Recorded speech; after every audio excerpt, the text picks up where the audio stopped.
بسم الله الرحمن الرحيم. الأسلوب الرابع ريثما. كلمة ريثما عندما تأتي في وسط الكلام فتعني هذه الكلمة بالأردية جتني دير. طيب، مثلا تقول لأحد انتظرني ريثما أرتدي حذائي، يعني أنت كن في انتظاري وحتى أنا ألبس حذائي. أرتدي حذائي بمعنى ألبس حذائي. استمهله ريثما أطالع وأحل جميع واجباتي. استمهله بمعنى أعطيه أو اطلب منه المهلة، قل له ينتظر قليلا حتى أنا أطالع وأحل جميع واجباتي. استبطئ ضيوفك ريثما نعد لكم نزلكم. أنت الضيوف الذين تأتي بهم فاستبطئهم بمعنى أخرهم قليلا. طيب، حتى نعد لكم الطعام ونعد لكم نزلكم الضيافة. وريثما أنجزت العمل دق الباب. دق الباب يعني في الحين الذي كنت أنجز العمل في نفس الوقت دق الباب. سأحفظ الحديث ريثما يأتي المعلم. مفهوم؟ يعني أنا أبدأ بحفظ الحديث في الوقت الذي لم يأتي المعلم.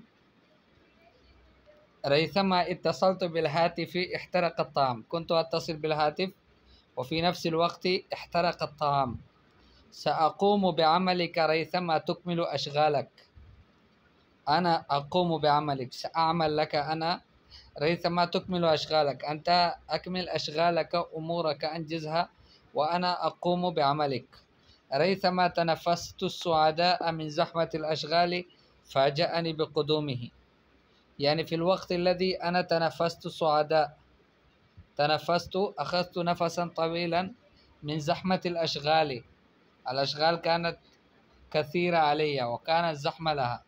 فاجأني بقدومه. هذا الشيخ أو هذا الرجل أيضا فاجأني بقدومه بمعنى نزل علي وجاءني. طيب، الجملة التاسعة ريثما أنهيت صلاتي فارق القاعة وخرج. في الحين الذي كنت أكمل صلاتي فارق القاعة، هو قد خرج من القاعة وفارقها أي تركها. تمرين: استعمل كلمة ريثما في 3 جمل. هذا سهل جدا. طيب، وأظن أنكم فهمتم هذا الدرس، وإذا لم تكونوا قد فهمتموه فأنا أشرح لكم بالأردية مرة واحدة، ولكن هذا السماع بالأردية فقط للطلبة الذين ما يفهمون الدرس باللغة العربية. طيب، والشيء الثاني عندما تحفظون فلا تحفظوا الأردية معه، فقط يحفظوا العربية بإتقان وحاولوا استعمالها في جمل كثيرة، جمل مفيدة، جمل صحيحة.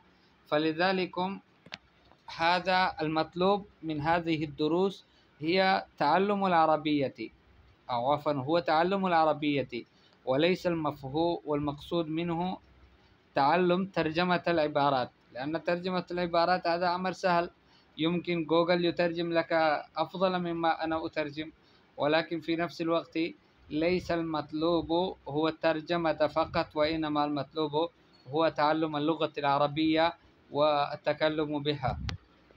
فريثما انتظرني ريثما ارتدي حذائي. आप मेरा इंतज़ार करें जितनी देर मैं अपने जूते पहन लो। इस्तमहिल हो, आप इसको थोड़ा यानी मौखर कर दो, इसको लेट कर दो। रईसमा उताले हो, जितनी देर में मैं मुताला कर लूँ। अहल्लु जमिया वाजिबाती, और अपने तमाम वाजिबात हल कर लूँ। इस्तब्ति ज़ुयूफ़क, अपने मेहमानों को लेट कर दो, उनको आराम से लाओ। रईसमा नुइद्दु लकुम नुज़ुलकुम, जितनी देर में हम तुम्हारे लिए मेहमान नवाजी का खाना तैयार कर लें। और रईसमा अंजज़्तुल अमल दुक़्क़ल बाबु, जैसे ही जितनी देर में मैंने काम से फारिग हुआ, काम मुकम्मल कर लिया, दरवाज़ा खटखटाया गया।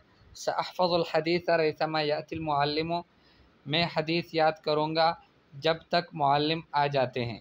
रईसमा इत्तसलतु बिल हातिफ़ इख्तरक़ अत्ताअमु, जितनी मकदार में यानी जितनी देर में मैं फ़ोन पे बात करता रहा यानी करता रहा या करती रही, इहतरक़ ताम उसी वक़्त में खाना जल गया। सअक़ूमु बिअमलिक रईसमा तुकमिल अशग़ालक, आपका काम मैं करूँगा जितनी देर में आप अपने कामों को मुकम्मल कर लें। रईसमा तनफ़स्तु सुअदा मिन ज़हमतिल अशग़ाल, जैसे ही मैंने राहत और आराम का सांस लिया, लंबा सांस जो होता है, मिन ज़हमतिल अशग़ाल कामों के रश की वजह से बहुत मैं तंग था। फ़ाजअनी बिक़ुदूमिही, फ़ौरन फरमाया कि अचानक मेरे पास वो उसने मुझे मेरे पास गोया कि अचानक आ गया वो। रईसमा नही तो सलाती फ़ारक़ल क़ाअता व ख़रजा, जैसे ही जितनी देर में मैं नमाज से फ़ारिग हुआ वो हाल को छोड़ चुका था और निकल गया था। ठीक है, 3 जुमले इस तरह के आपने लिख लेने हैं।